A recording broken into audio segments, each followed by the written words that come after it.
and turning around, facing the sky.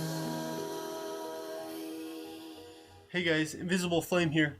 Welcome back to my World Painter tutorial series. In this video, I'm going to be getting down to the fun stuff, the real goodies. I'm going to take you through the whole process as I build one massive custom adventure map, complete with it all, everything we would want. We're going to leave nothing out. And my goal is not to show you so much of the details and how-tos. I want things to just flow as I build. You'll have commentary by me. Along the way, if necessary, I'll show you some of the advanced techniques I'm using, cover some more stuff, and I hope to also answer some of the big questions about World Painter, such as, for example, how to get custom biomes from Biomes of Plenty in your custom map. I know that's a challenging one. Recently, I started to figure that out, and we're gonna cover a lot of good stuff in this tutorial series. It's gonna be a long one. Like in the last video, the introductory video, I told you this was gonna be a journey, and I hope you enjoy it. If you're new to World Painter, go check out the first video of this series, the introduction video, if you haven't seen it, because I show you how to use all the custom landscaping brushes that I use in this series, and help you get acquainted with World Painter. I also explain in depth just generally how to get more realistic terrain, which is our goal here. So go check that out. Also, if you recall from my last video, I showed you my first map I created in World Painter. It's alright, but it's just not there for me as far as what I want. It doesn't have that wow factor. I mean, the map that I'm going for, I want it to look like it almost is just beyond Minecraft. Like, you can hardly believe that it's Minecraft. We can do better as far as realism goes. One of the major things I didn't like was the mountains, the way the snow covers the vertical cliffs. That's not really the effect I want. There's just too much snow on the mountains, and I'm sitting right now in that first map, and you can see behind me that effect in how the snow covers vertical cliffs. That's just not supposed to happen. So the name of this new map's called Cthulhu Mythos. The purpose of it is to stage my Lovecraft series, where I'm playing out Lovecraft stories. I'm really excited about doing that series, but I want a map the quality that I want. I want a map that I can use not only for that, but I can use in my own, personal gameplay and not get tired of it. That I want it to be large. I want it to be a map that I personally want to explore. I want it to be a map that other people want to download and play on. So there's some certain specific goals I have for this map, which brings us to the list. This is my personal checklist of things that my map must include. I suggest you make a similar list, or at least have a pretty good idea of what your map's going to be. So number one, almost all Minecraft biomes. I want diversity in my map. I want to experience it all, and if my map doesn't include a biome, I'm pretty sure I'll have access to every other biome beyond the edges of my map. Do you guys remember? See, I grew up in the 80s. I grew up on things like the original Zelda from the NES and the Never-Ending Story, and adventure movies and games like this. I love so much, and particularly one thing that I notice: you always see the hero transitioning between various biomes throughout the story. Like, for example, Link starts in a forest at his house. But as the game progresses, he ventures into deserts and swamps. And it's a similar deal with the Never-Ending Story. And this is a quality of any good adventure game or movie or story, is that transition through different biomes. So that's very important. Number two, vast regions of high rugged mountains. In my first map, I had a puny, wimpy mountain range. It was mediocre. It was okay. In this new map, I want vast regions of mountains. I want my mountains to be monsters. Like if you venture into the mountains, you could very well get lost and might never come back. I want rivers that flow long distances. Also, in my first map, I had a couple rivers, but they were short rivers. I was learning world paint, and that was an experiment. I have a new technique that I'm going to try out for making rivers in this new map, and I want to make them longer, much longer. I want a diverse array of trees and forests. We have excellent mods for importing custom trees into World Painter. I want one large mainland continent. This mainland is going to be huge, and it's going to include most of the features of my map overall. I'm going to have a second landmass of Arctic continent. One main reason for this map is to stage, like I said, my HP Lovecraft versus Minecraft series. And one of the stories that I'll be featuring is At the Mountains of Madness. It's one of my favorite Lovecraft stories. And it takes place in the Arctic on a large, craggy mountain, a really high mountain, a very ominous mountain. I want a smooth transition to the outer world map. I have some very cool techniques for achieving this, and I'll show you all that. But I want that transition so it gives that effect, or it gives that feeling like the world never ends. I want access to non-vanilla blocks and resources. I want it all on this map. Biomes of Plenty is going to be a particular challenge. Now I know there's many of you out there who have been wondering how to integrate Biomes of Plenty into a World Painter custom map. I know that's been one of my biggest questions. I've been vigilantly seeking answers to that question online and haven't been able to find much out there. This goal, I think we can meet this goal to a degree. There are some parts of Biomes of Plenty that we just will not be able to include in our world, and we'll have to accept that. But we're going to give it our best, and I'll show you how to do that. Hopefully I'll provide you some form of an answer to your question. I want my map populated by mods such as Millionaire and Project Zulu, because these are some big important mods that I use. I couldn't imagine playing Minecraft without these mods. I just couldn't. So they have to populate my world. And the good news about those mods is that there's no problem about getting them to populate your custom world. No problem at all. In fact, when we create our map, we will just find these things populating the world when we explore our map. I want some regions extremely difficult to access. And if you manage to get there, you're going to be well rewarded by a beautiful feature of some kind, or a reward, some kind of reward. But I want to feel like when I explore my custom adventure map, there's areas that are a surprise even to myself who designed the map. And I feel like I'm in just one epic adventure movie when I play my game. I want my map to be mysterious. I want a markable feeling of mysteriousness about my map when I explore it. And I want others to feel that way if they download and play my map. I don't know exactly how I'm going to do that. I'm going to have to give that some thought. And above all this, the map must be polished. I don't want river water where the water's clean to the sides and shit like that. It has to be realistic and natural looking and just overwhelmingly wow. I want to have this map blow my socks off, and I want it to blow everyone's socks off.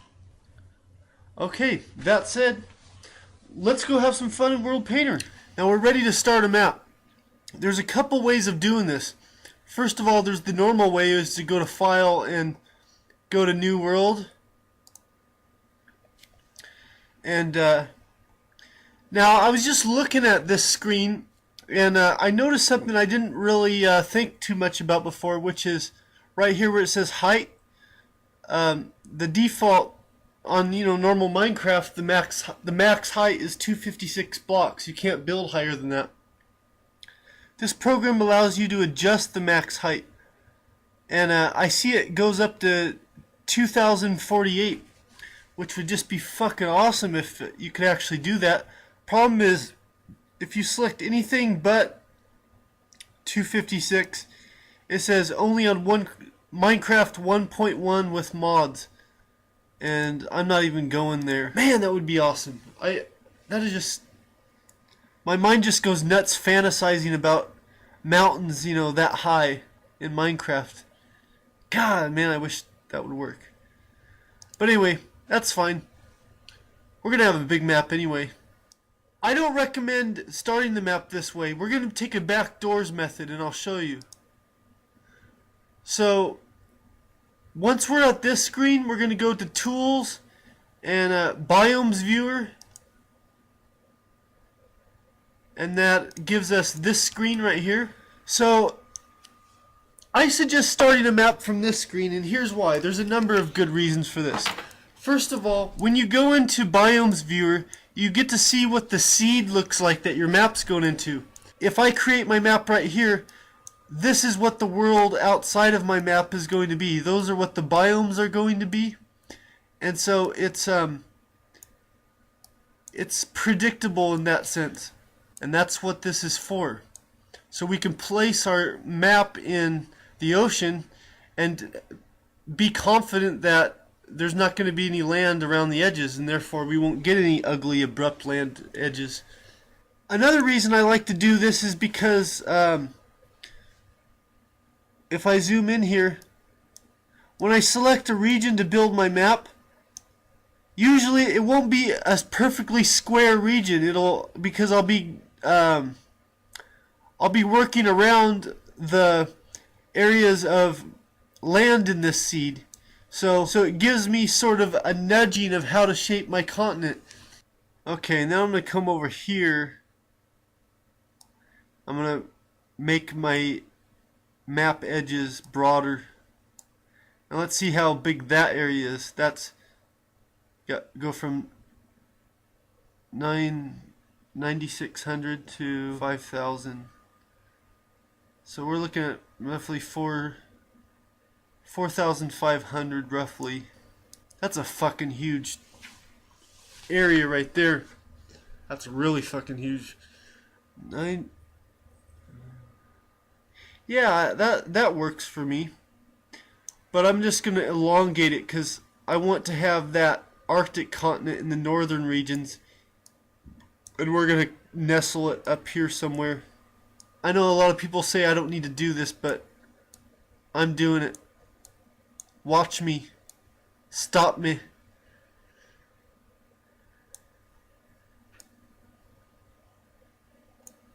I think my computer can handle this.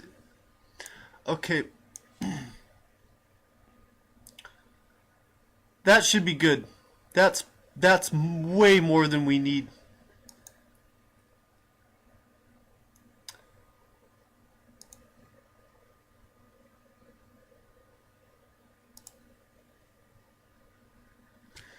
And call it Cthulhu.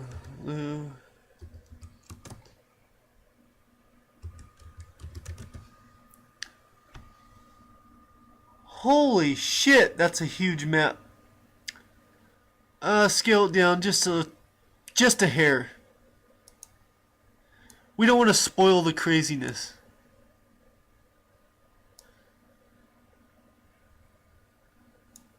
It's my hair that makes me this crazy. Okay, we're gonna work with that. It's fucking huge. And you know what? I love it. It's a Cthulhu Mythos. God damn it. What do you expect? Okay, let's go to flat. And we're gonna bring the water level way down. We're gonna have deep oceans. Let's take it down to 35. Yeah. And we're going to set it at dirt because we don't want grass underwater. Extended block IDs. And we're ready to roll. It's a crazy messed up world inside my head. Voila! That right there, that weird shape, is going to be one huge fucking continent. Okay, so very first thing I'm going to do is I'm going to start building up the ocean bottom and building up the tectonic plates and just leveling them out. This will allow me to establish the general shape of the continent. And there's many important reasons for doing it this way. More than just aesthetics. The biggest reason for me is it allows me to maintain control of what I'm doing at all times. By working from the bottom up in procedural steps, I can always go back if I fuck up at any stage in the process. And also, this is exactly how the ocean bottoms look like on the planet. If you study them in real life, check it out on Google Maps. It looks just like this.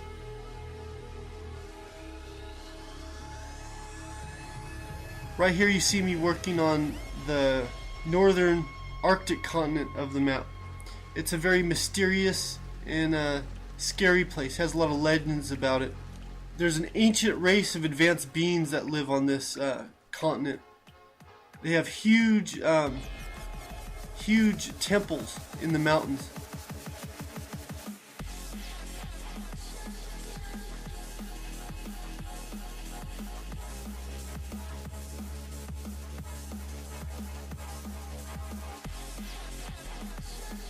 Oh yeah, so you guys remember how I was talking about Zelda? Yeah, I mean, I grew up on Zelda, like I said, but I think it just got worse over time. I really love the first two Zeldas, the original Zelda and A Link to the Past. I'm not counting Adventures of Link, but Zelda 64 just sucked balls. I mean, the biggest thing about that game I hated was the way the map was laid out. Just, it looked like rooms. Like you had one big room, which was the field, and then every other part of the map were just smaller rooms joining up to the bigger rooms, all connected by one single door. You know, the woods, even in Link to the Past, the Lost Woods had many different entrances and exits to the Lost Woods, but the Lost Woods in Zelda 64 just had one fucking door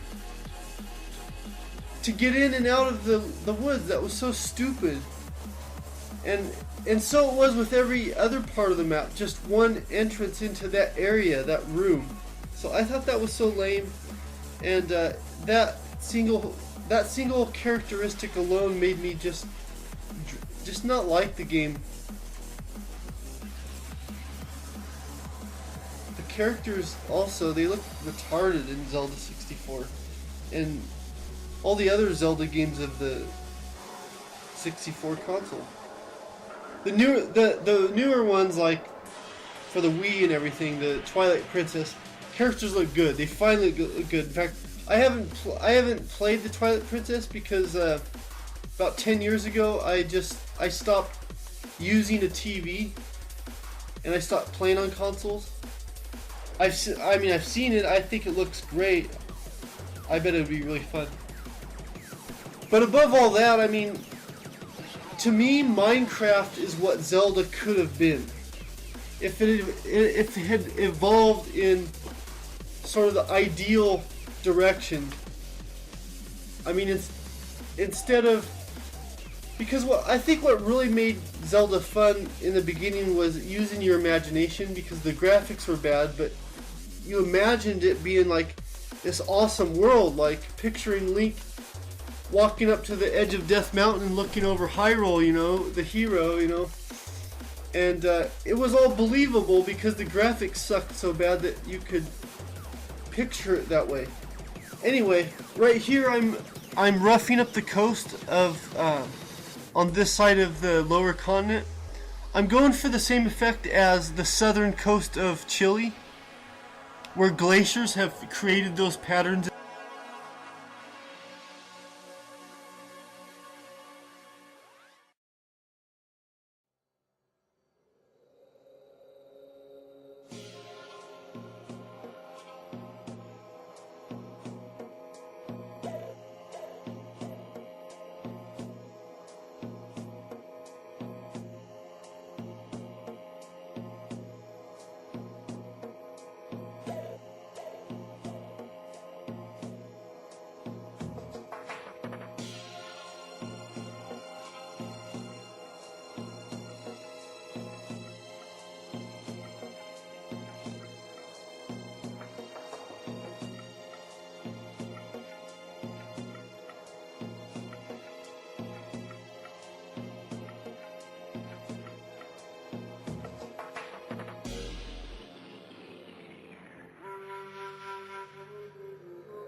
Right here I'm sort of going for an ocean within the inland, sort of like the Mediterranean.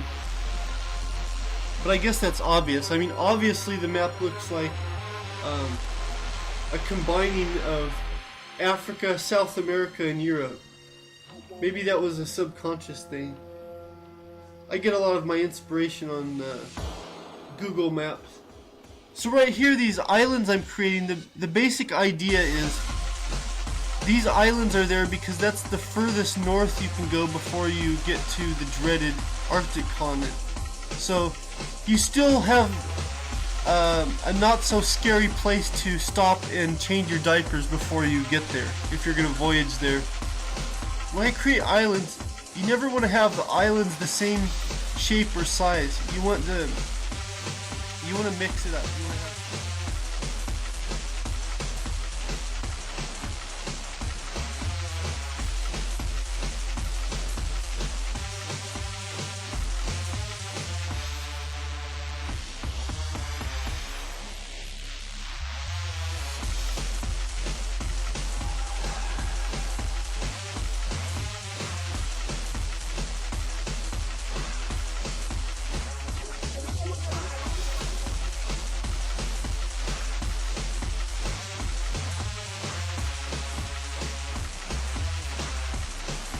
Okay, now that we have our coastlines and our land all filled out, I'm going to end this video here. In the next video, we'll start laying out rivers, building up the land more, and putting in some badass cliffs on some of the coastlines. So, I have a question for you.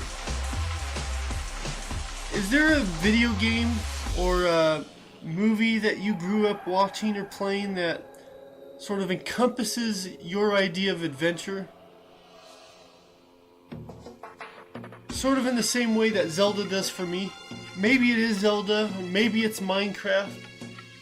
Let me know. I'd like to hear what you have to say. Okay, I hope you enjoyed this video. Please rate, comment, and join my evil empire. Okay, we'll see you later.